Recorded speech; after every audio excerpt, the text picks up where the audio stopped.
আজি মই প্ৰয়াত শিল্পী চাৰু গোহাঁইদেৱৰ ৰচনা আৰু কুইন দাস বাইদেৱে গোৱা অতি জনপ্ৰিয় বহাগতে আহিবি চেনাই গীতটি কীবোৰ্ডত কেনেদৰে বজাব লাগিব তাকেই দেখুৱাবলৈ লৈছোঁ।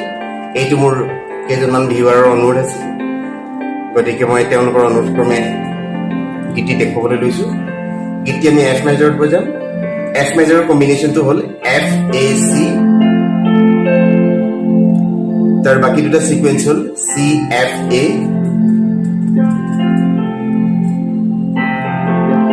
আৰু ACF। ঠিক আছে, এইটোৱে হ'ল এফ মেজৰ। গীতটোৰ একেবাৰে প্ৰথমতে আহিব প্ৰি মিউজিক পাৰ্টটো। প্ৰি মিউজিক পাৰ্টটো মই আপোনালোকক প্ৰথমতে দেখাইছোঁ। শিকাৰুসকলে যেতিয়া গীতটো ৰিডমৰ লগত বজাবলৈ বিচাৰিব তেতিয়া আপোনালোকে 4x4 ৰিডম এটা ব্যৱহাৰ কৰিব, কাৰণ কাঁহৰ পাতালৰ গীত, গতিকে 4x4 ৰিডম দৰকাৰ হ'ব। আৰু আপোনালোকে টেম্পোটো চিলেক্ট কৰোঁতে, ৰিডমটোৰ স্পীড চিলেক্ট কৰোঁতে আপোনালোকে 100, 1, 2 ইমান মানত টেম্পোটো ৰাখিব। আৰু ৰিডম অনুযায়ী বেলেগ কৰিবলগীয়া হ'ব পাৰে, তেতিয়া আপোনালোকে তাৰ ডাবল কৰি দিব, 200, 3, 4 এনেকুৱামান কৰি দিব। তেতিয়া গীতটোৰ অৰিজিনেল স্পীডটোৰ লগত ধুনীয়াকৈ মিলি যাব। এতিয়া মই এটা মেট্ৰনম ব্যৱহাৰ কৰিছোঁ। মেট্ৰনমটোত মই 103 টেম্পো চিলেক্ট কৰিছোঁ। মই 103 টেম্পোত আপোনালোকে কেনেদৰে এণ্ট্ৰি কৰিব গীতটোত মই দেখাই দিছোঁ। প্ৰি মিউজিক পাৰ্টটোৰ একেবাৰে প্ৰথমতেই সৰু এটুকুৰা পাৰ্ট আছে।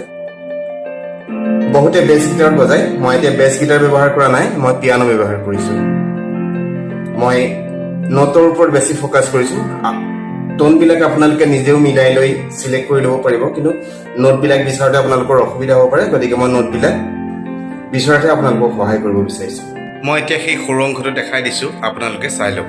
1, 2, 3 ষ্টাৰ্ট।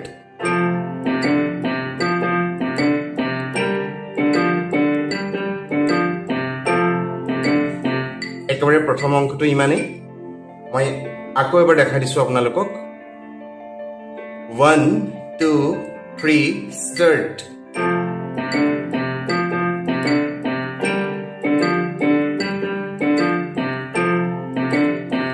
অ'কে, এতিয়া আপোনালোকে দুগুণ স্পীডত কেনেদৰে সোমাব। আমি এতিয়া টেম্পো লৈছিলোঁ 103, আমি তাতে 205, 6 এনেকুৱা লৈ ল'ব লাগিব দুগুণ টেম্পোত। তাতো কেনেদৰে সোমাব মই দেখাই দিছোঁ। কাউণ্টিংটো অলপ বেলেগ হ'ব, আগতকৈ দুগুণ হ'ব।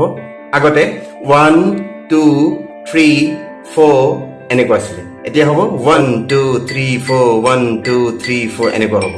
ঠিক আছে, এতিয়া আমি কেনেকৈ সোমাম আপোনালোকে চাব। 1, 2, 3, 4, 1, 2, 3 ষ্টাৰ্ট।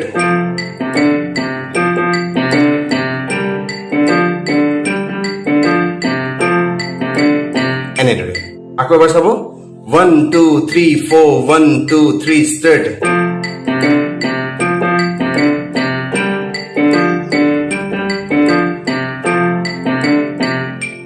অ'কে, তাৰপিছতে আহিব একৰ্ডিয়নৰ পাৰ্টটো। মই একৰ্ডিয়নৰ পাৰ্টটো আপোনালোকক দেখাবলৈ চেষ্টা কৰিছোঁ। 1, 2, 3 ষ্টাৰ্ট।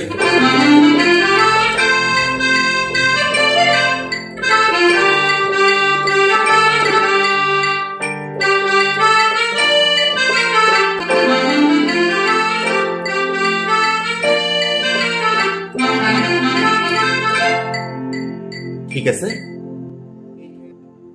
মই এতিয়া আপোনালোকৰ কাৰণে অকণমান চিম্পলকৈ দেখাই দিছোঁ।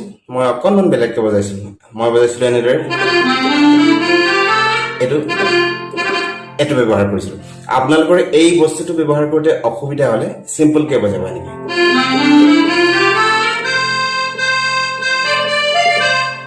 মই এইটো এনেদৰে ব্যৱহাৰ কৰিছিলোঁ, আপোনালোকে এনেদৰে ব্যৱহাৰ কৰিব। একদম খুব নোৱাৰিলে এনেদৰে ব্যৱহাৰ কৰিব পাৰে, কিন্তু অকণমান বেয়া শুনিব, গতিকে এনেদৰে ব্যৱহাৰ কৰিব। আকৌ এবাৰ দেখাই দিছোঁ।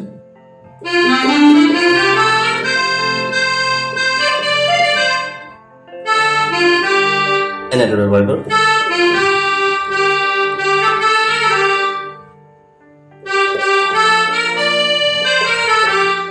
এইটো পুৰা ষ্ট্ৰিঙৰ পাৰ্ট, ষ্ট্ৰিং ইনষ্ট্ৰুমেণ্টৰ পাৰ্ট মই ইয়াতে দেখাই দিছোঁ আপোনালোকক।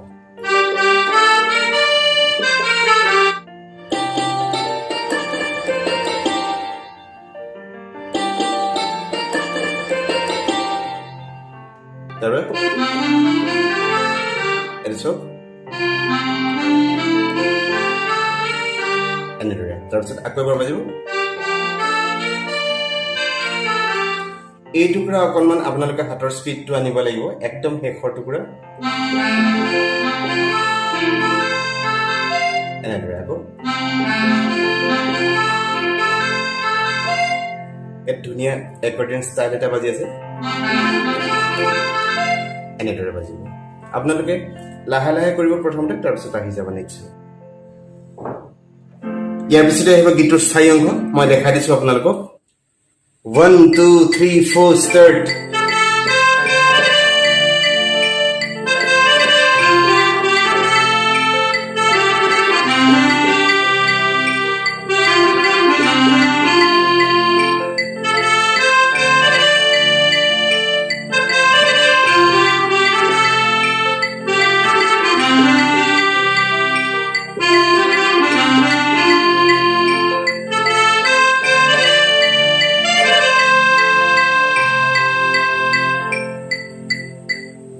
ঠিক আছে। কিবোৰ্ডত বেণ্ডাৰ থাকিলে বেণ্ডাৰ ব্যৱহাৰ কৰি বজালে গীতটো আৰু অকণমান ভাল লাগে। মই দেখাই দিছোঁ কেনেকৈ বজাব। তেতিয়া চেক্সোফোন জাতীয়, পাইপ জাতীয় ইনষ্ট্ৰুমেণ্ট হ'লে বেছি ভাল হ'ব। 1 2 3 4 ষ্টাৰ্ট।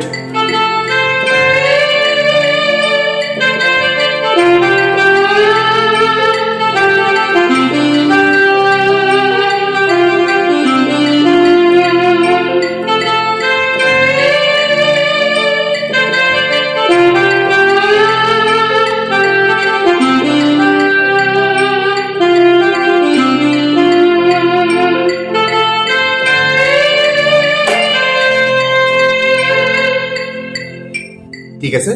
মই এতিয়া অলপ শ্ল' আৰু চিম্পলকে দেখাই দিছোঁ। আপোনালোকে পাৰিলে এনেদৰে বজাব, নহ'লে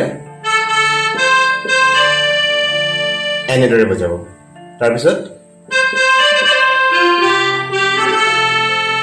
এনেদৰে বজাব, নহ'লে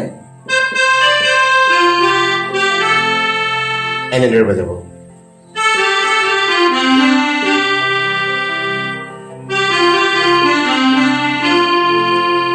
এইটো পৰা এনেদৰে বজালেও ভালেই লাগিব।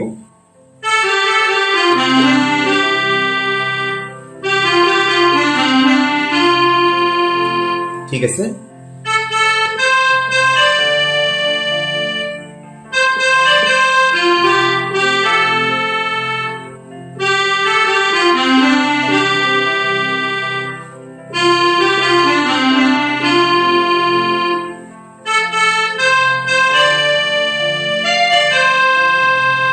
পাৰিলে আপোনালোকে এনেদৰে বজাব, নহ'লে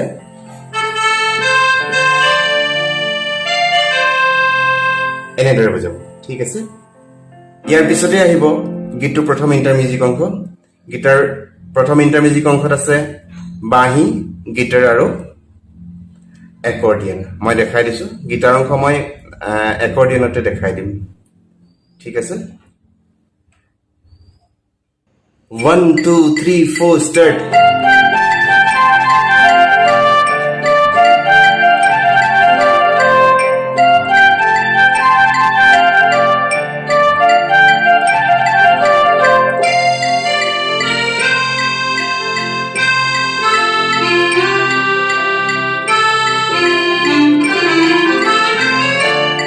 এনেদৰে মই এতিয়া এই পাৰ্টটো অলপ শ্ল' আৰু চিম্পলকে দেখাব বিচাৰিছোঁ। মই বজাইছোঁ এনেদৰে।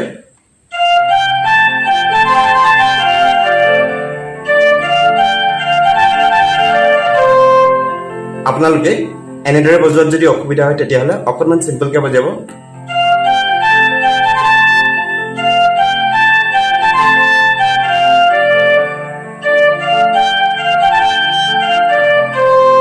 এনেদৰে বজাব। আৰু ইমানতো যদি অসুবিধা হয় তেতিয়াহ'লে আপোনালোকে আৰু অকণমান চিম্পলকে বজাব এনেদৰে।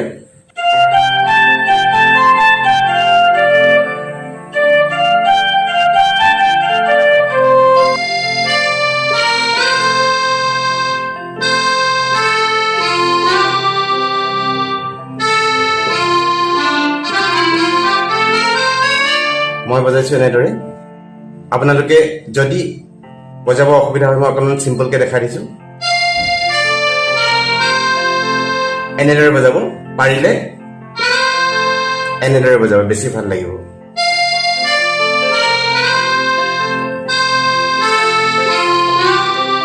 পাৰিলে এনেদৰে বজাব এই নোটটোৰ পৰা আৰু নহলে এনেদৰে বজাব পাৰিব তাৰপিছত এটা সিম্পলে হয় মই বজাইছিলো এনেদৰে আপোনালোকে সিম্পলকে বজাব এনেদৰে ঠিক আছে